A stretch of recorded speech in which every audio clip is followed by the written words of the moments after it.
Continuing reading from Shree Krishna Samhita by Bhaktivinode Thakur. The conclusion.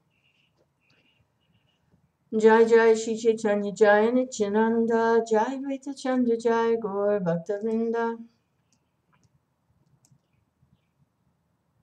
Earth, water, fire, air, ether, mind, intelligence, and false ego.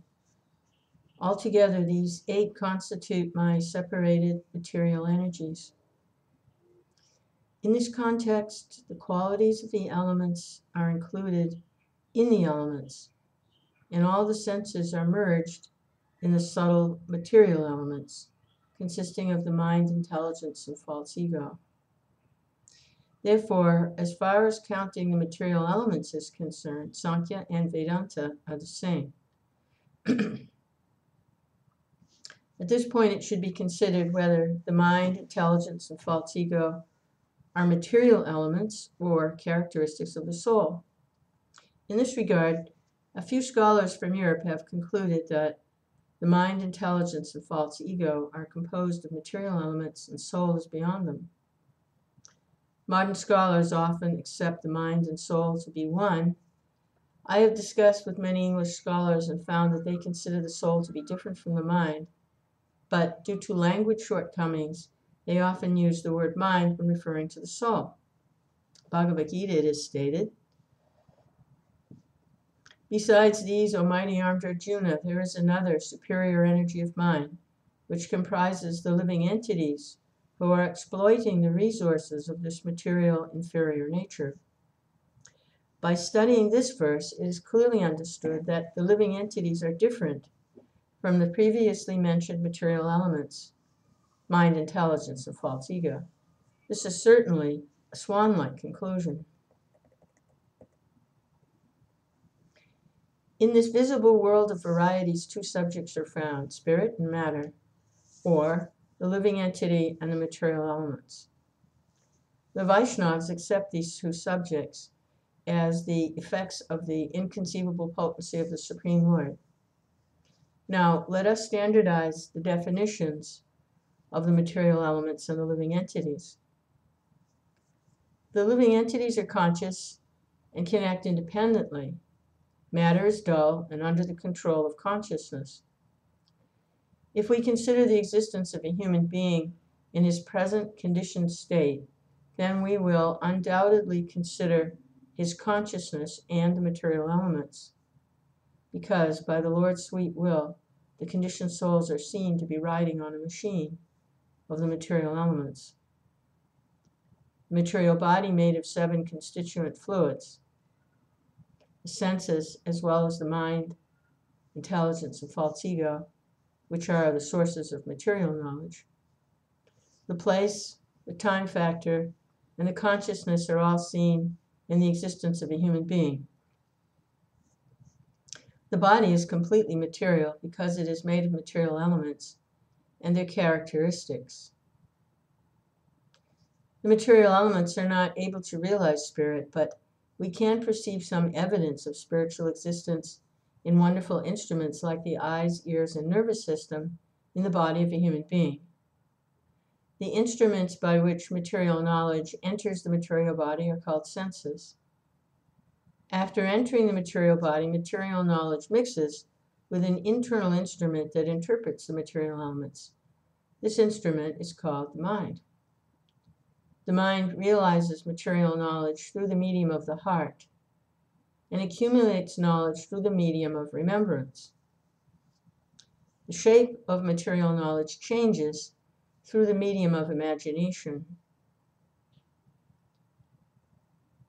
Material objects are considered with the support of 2 mediums, developed and undeveloped intelligence.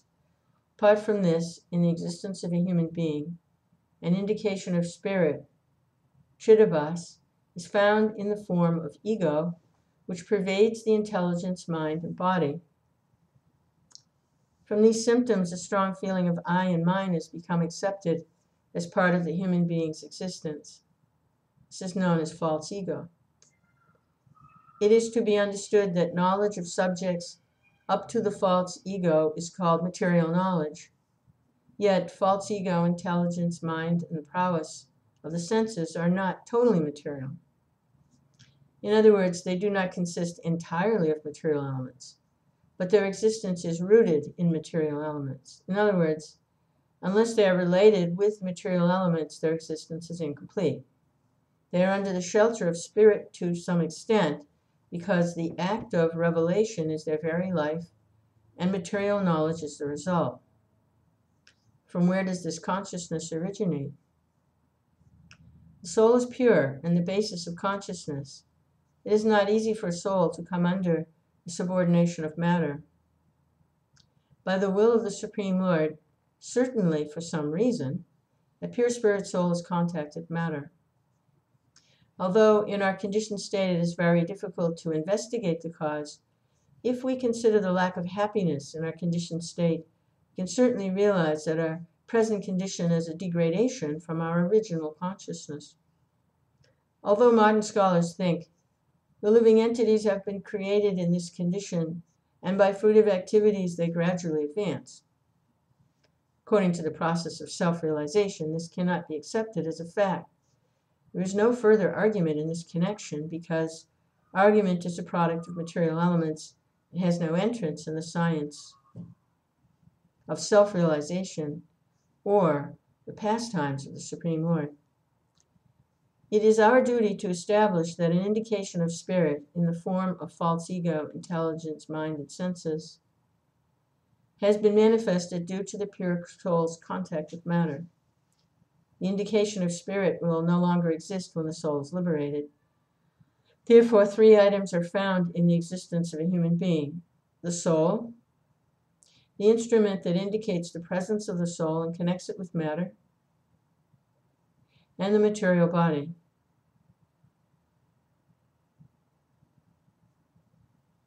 According to Vedanta, the soul is called jiva, or living entity. The instrument that indicates the presence of the soul is called the subtle body, and the material body is called the gross body. After death, the gross body is left behind, but the subtle body continues to exist by taking shelter of fruitive activities and their results until one is liberated. The instrument for indicating the presence of spirit remains as long as the soul is conditioned,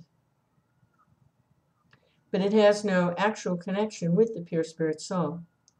The pure spirit soul is full of spiritual bliss. The pure spirit soul is aloof from material existence, beginning from false ego down to the gross body.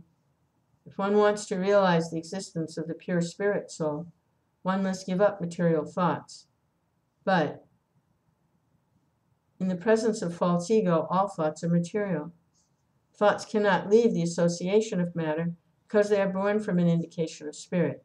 Therefore, only one who checks the activities of the mind, cultivates self-realization through samadhi, can realize the soul without doubt.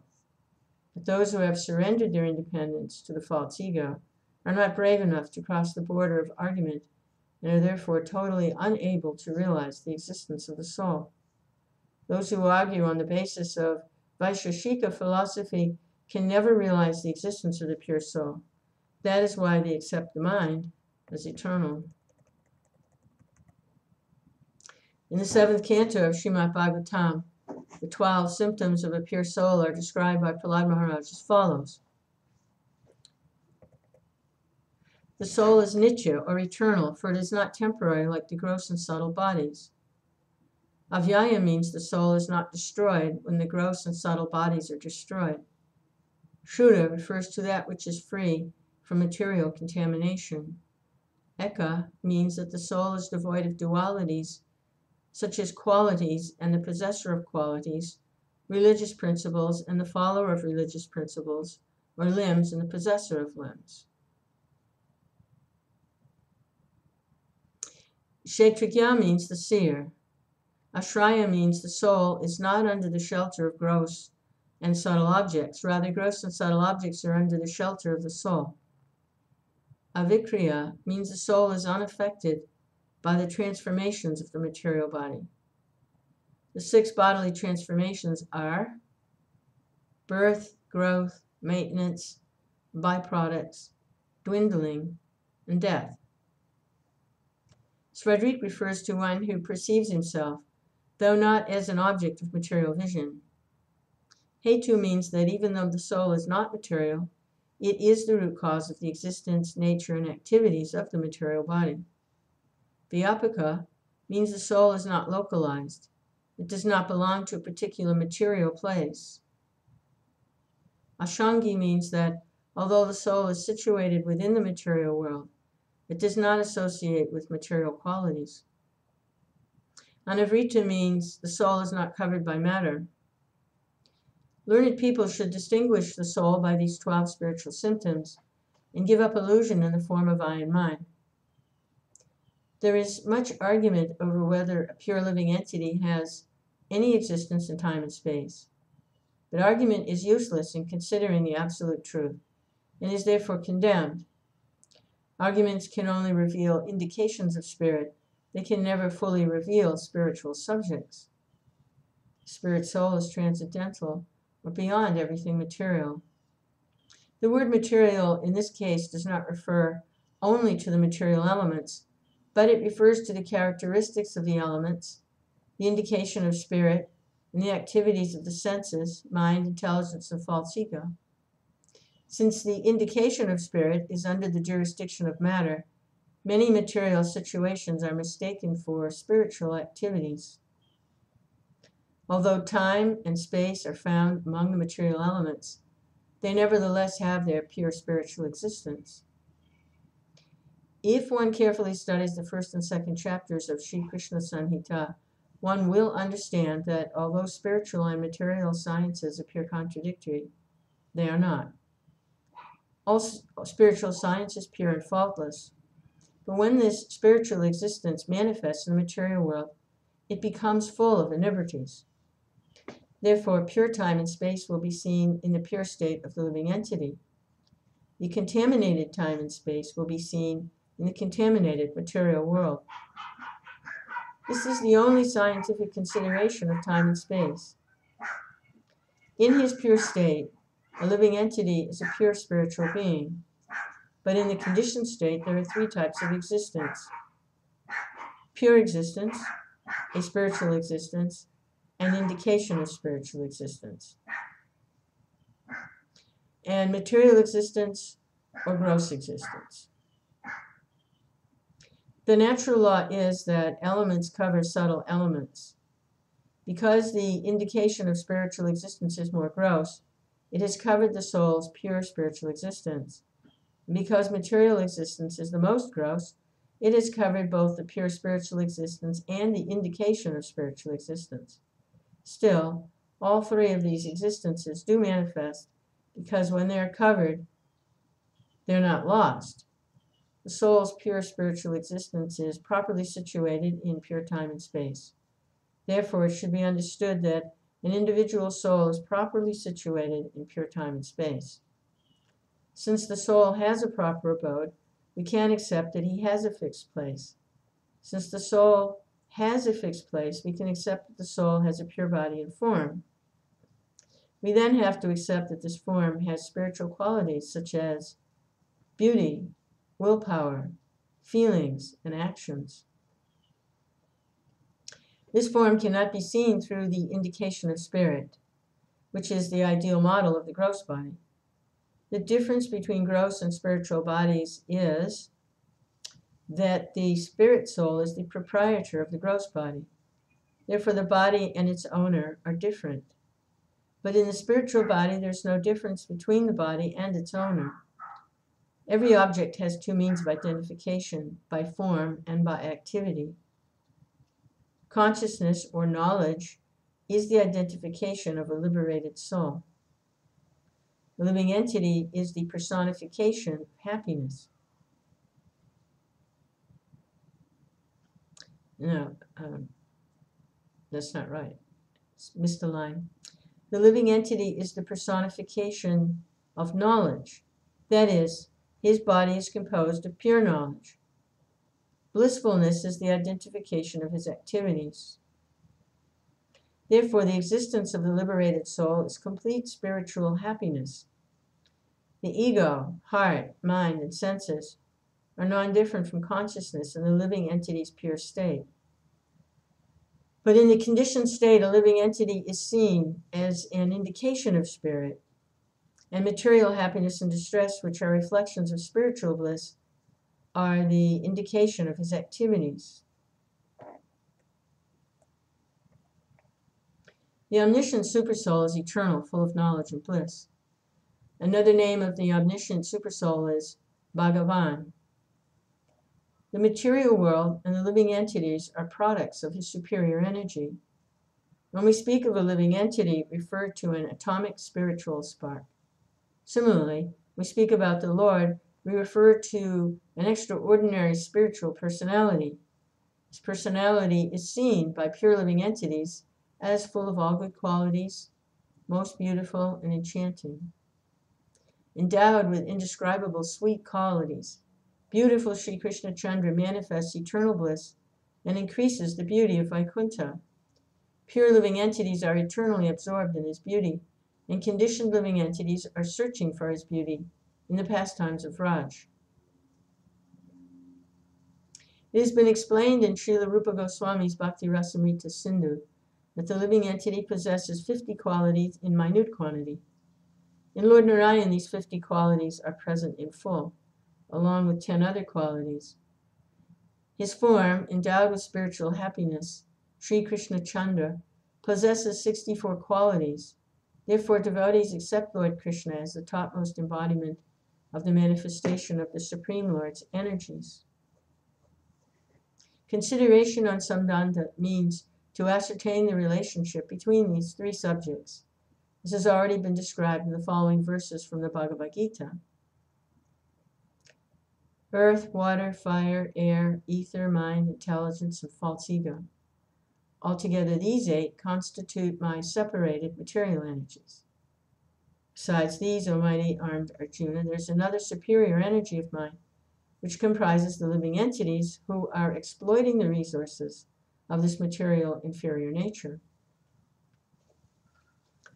All created beings have their source in these two natures. Of all that is material and all that is spiritual in this world, know for certain that I am both the origin and the dissolution.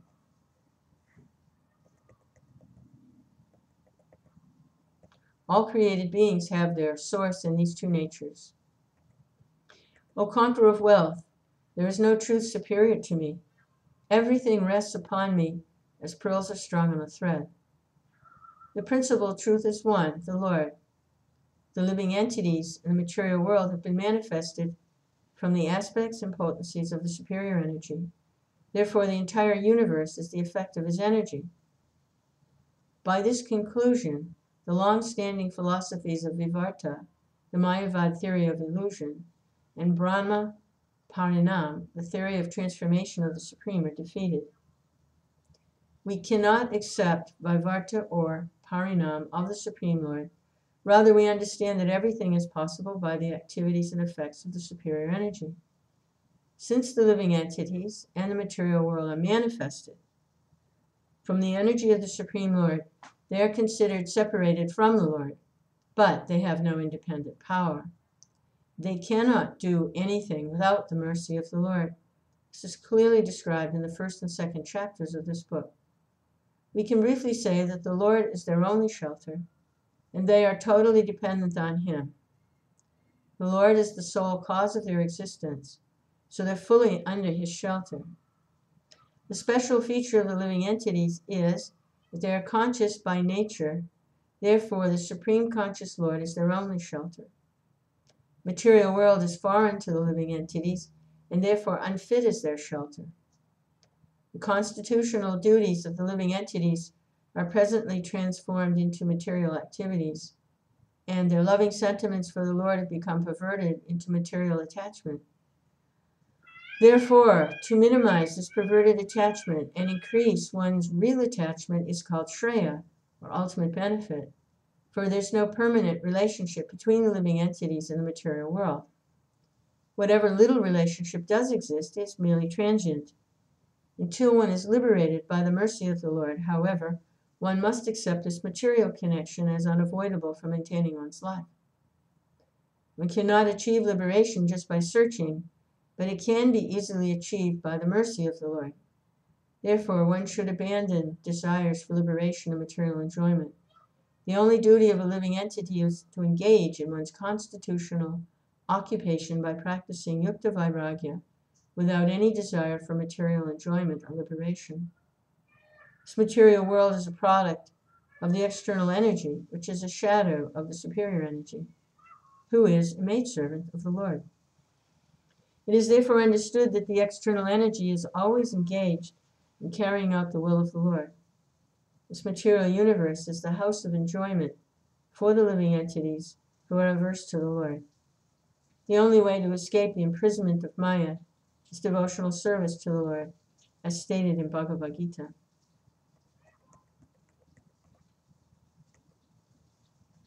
This divine energy of mind, consisting of the three modes of material nature, is difficult to overcome. But those who have surrendered unto me can easily cross beyond it. We have considered the relationship, or sambandha, between the three subjects. Now I will try to briefly explain abhideya and prayojana. The process by which prayojana is achieved is called abhideya. Therefore I will consider prayojana first. The condition of the living entity is very pathetic, for although he is pure spirit, he's become a servant of matter. He considers himself a product of matter, becomes afflicted by material scarcity. Sometimes he cries due to scarcity of food. Sometimes he laments due to being attacked by fever. And sometimes he engages in abominable activities in order to draw the attention of women. Sometimes he exclaims, "I'm dying." Sometimes he says, "I've been saved by this medicine." Sometimes he is absorbed in a formidable ocean of lamentation due to the death of his child. Sometimes he builds a big palace, lives in it, and thinks, "Now I have become king." Being envious of a few people, he thinks, "I'm a great hero." Sometimes he is struck by wonder while sending a message by telegram or email. Sometimes he writes a book on medicine and expands his title. Sometimes he builds a train and considers himself a big scholar. And sometimes he ascertains the movements of the stars and advertises himself as an astrologer. Such people pollute their hearts with envy, violence, lust, and anger. Sometimes they cheat physics, medicine, and farming and think, "I've earned so much piety." Alas, are such activities proper for a pure spirit soul? Such insignificant propensities are meaningless for one who has lived in Vaikuntha and relished pure love of God. Where is the happiness in exchanges with women when compared to the nectar of love for Hari? What comparison can be made between the arrangement for fighting, which disturbs one's heart, and the association with devotees, which pleases one's heart? Alas, if we carefully consider what we actually are and what we have become, we can understand that we have fallen and become inflicted with threefold miseries. Those caused by the demigods, those caused by other living entities, and those caused by one's own body and mind. Why have we been misguided? We have certainly become offenders to the all-blissful Supreme Lord.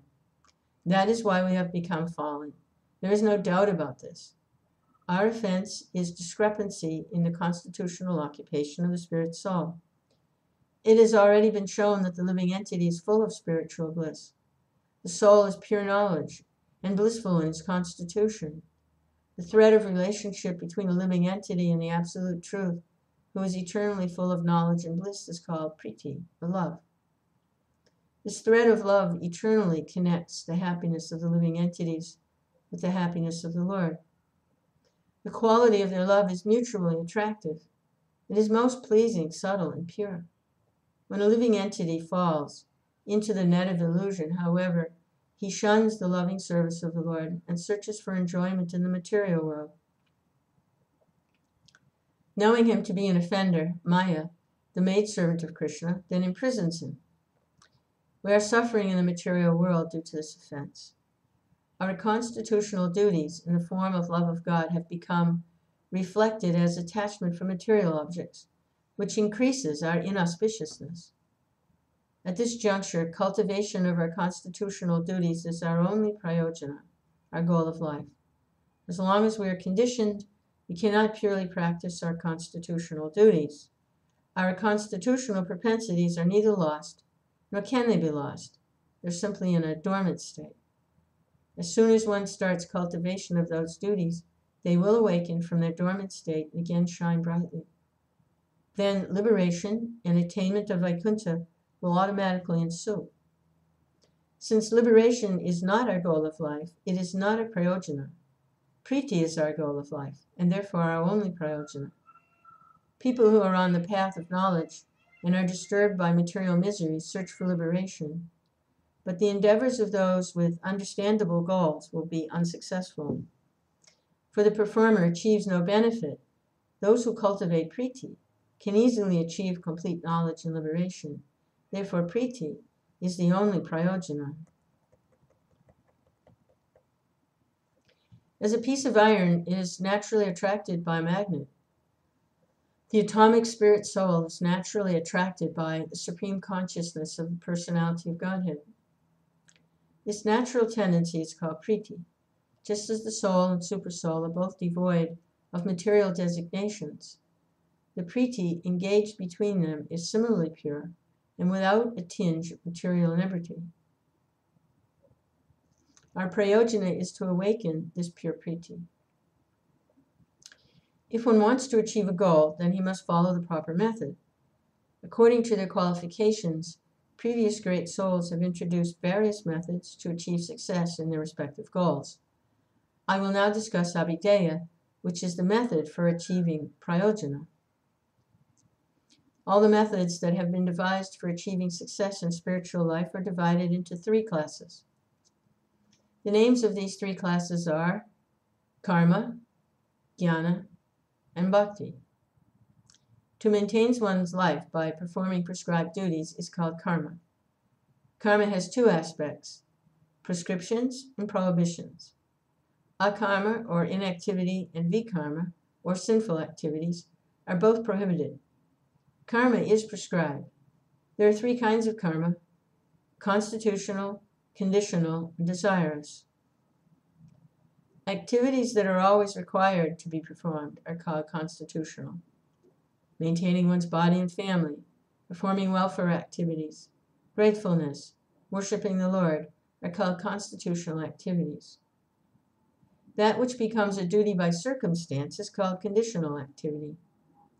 Attempting to avoid death after seeing the death of one's father is an example of a conditional activity. Activities that are performed with a desire are called desirous activities.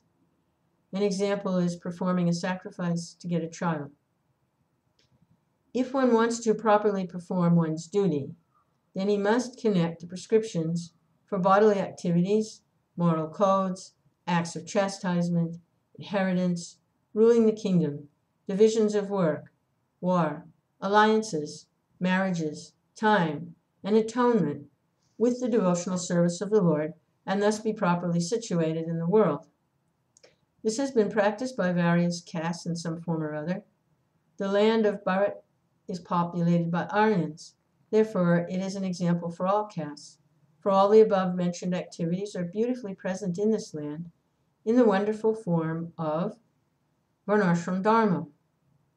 No other race was able to make such a perfect arrangement. Among other races, activities are performed according to people's nature, and the above-mentioned prescriptions are chaotically arranged. But among the Aryans of India, these prescriptions are arranged so that all activities become favorable for devotional service. What a wonderful intelligence the Indian rishis possessed. Even in the very ancient past, they made an extraordinary arrangement without the help of any other race.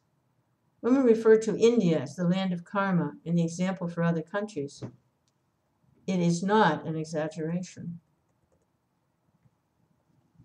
The sages realize that people's eligibility for performing duties is born from their nature. If we prescribe activities without considering one's qualification, then the activity will never be properly performed. Therefore, the sages ascertain people's duties after considering their nature. Human nature is divided into 4 categories: Brahman, Kshatriya, Vaishya, and Shudra. The sages have thus ascertained people's varna according to their nature. In the last chapter of Bhagavad Gita, it is stated, Brahmins, Kshatriyas, Vaishyas, and Sudras are distinguished by the qualities born of their own natures, in accordance with the material modes or chastisers of the enemy: peacefulness, self-control, austerity, purity, honesty, tolerance, knowledge, wisdom, and religiousness. These are the natural qualities by which the Brahmins work. Heroism, power, determination, resourcefulness, courage in battle, generosity, and leadership are the natural qualities of work for the Kshatriyas. Farming, cow protection, and business are natural work for the Vaishyas. For the Sudras, there is labor and service to others. By following his quality of work, every man can become perfect. After dividing the varnas according to people's qualities and activities, which are born of one's nature, the sages considered that there was a need for ascertaining their ashram position. They thus designated married people as grihastas, traveling students as brahmacharis, elderly retired people as vanaprasthas, and those who have renounced everything as sannyasis. They have also concluded that women and shudras are meant to be grihastas. No one can accept sannyas other than Brahmins. This arrangement is a clear indication of the sage's extraordinary intelligence. All the prescriptions and prohibitions that are born of Shastra and argument are under the jurisdiction of Varnashram Dharma. It is difficult to discuss all the prescriptions in this small concluding chapter. Therefore, I will conclude by saying that the Varnashram system is a wonderful prescription for people's material life. This Varnashram system is certainly the most respected of all arrangements that have been manifested from the Aryan intelligence. Due to improper consideration and envy, people from foreign countries criticize this arrangement. Some foolish people of our country do also. This is primarily due to their animosity toward their own country. Inadequate understanding of its purpose and imitating the behavior of foreigners are also counted among the main reasons. Besides that, there is no doubt that this arrangement has been polluted. It has been improperly functioning due to a lack of scholars who know the purpose of the system. That is why people nowadays criticize Varnashram system. Actually, the arrangement of Varnashram is faultless. But how can it remain faultless when employed in an inappropriate way? One's Varnashram position, which is born from one's nature, is now being designated according to one's birth. This yields contrary results. The unqualified son of a Brahmin will be known as a Brahmin, and a learned, peaceful son of a Shudra will be known as a Shudra. This arrangement is most contrary to the original Varnashram system. The ancient system was that when a boy attained maturity, the elderly family members, the family priest, the family acharya, the landlord, leaders of the village, would consider his nature and then ascertain his varna. The main consideration in ascertaining a boy's varna was to analyze whether he was qualified to accept the same varna as his father.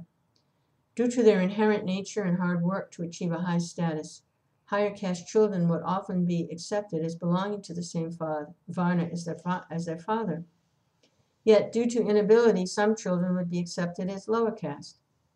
And again, children of lower caste would often be accepted into the higher caste at the time of examination. If we refer to the histories in the Puranas, we can find many examples of this. Since the leadership succession of blind men and the examination for the sake of formality began, qualified people did not get qualified posts, and thus the sun of the Aryan's fame has set. While explaining religious code, Sri Narada Muni has stated in the Srimad Bhagavatam, if one shows the symptom of being a Brahmin, Kshatriya, Vaishya, or Sudra, as described above, even if he has appeared in a different class, he should be accepted according to those symptoms of classification. The sages of ancient times did not think, even in their dreams, that the natural occupation of men would gradually be considered simply by birth. To some extent, it is natural for the son of a great person to become great, but this should not be taken for granted. The natural system of varnashram was established in order to deliver the world from the leadership succession of blind men, but the religious scriptures unfortunately fell into the hands of some selfish and foolish smartas or ritualistic Brahmins. The danger that this system was introduced to prevent has itself attacked the system. This is a subject of great lamentation. One who tries to remove the contamination that has entered into the system is engaged in his country's welfare. It is not the duty of intelligent persons to remove the whole system because some portion of it is contaminated. Therefore, O great souls, you who wish to engage in the welfare of your country, please re-establish this faultless system given by your forefathers after collectively refining it. Do not try to give it up, the proper system of your country, under the bad advice of foreigners. Will those who live in the land of India as the glorious descendants of great personalities like Brahma, Manu, Daksha, Marichi, Parashara, Vyasa, Janaka, Bhishma, and Bharatvaj learn the arrangements for material life from modern races? Alas, I don't see anywhere for such people to hide their shame. If the varnashram system is faultlessly established, then India will advance in all respects. I need not elaborate on this. The main purpose of the varnashram system is to help one gradually advance by performing prescribed duties with the Lord in the center. In this way, people can gradually attain spiritual life by performing the prescribed duties according to the varnashram system. Therefore, in the Karmakanda scholars' consideration on Abhideya, fruitive activities are accepted as the only means for achieving prayojana. A conditioned soul cannot live for a moment without activity. He must at least work to maintain his life. Unless we maintain our lives, we cannot practice the means for attaining prayojana. Therefore, activities are unavoidable. Since one cannot remain without activity, all activities should be dovetailed for the pleasure of the Lord. Otherwise, those activities will transform into atheistic activities, as stated in Srimad Bhagavatam.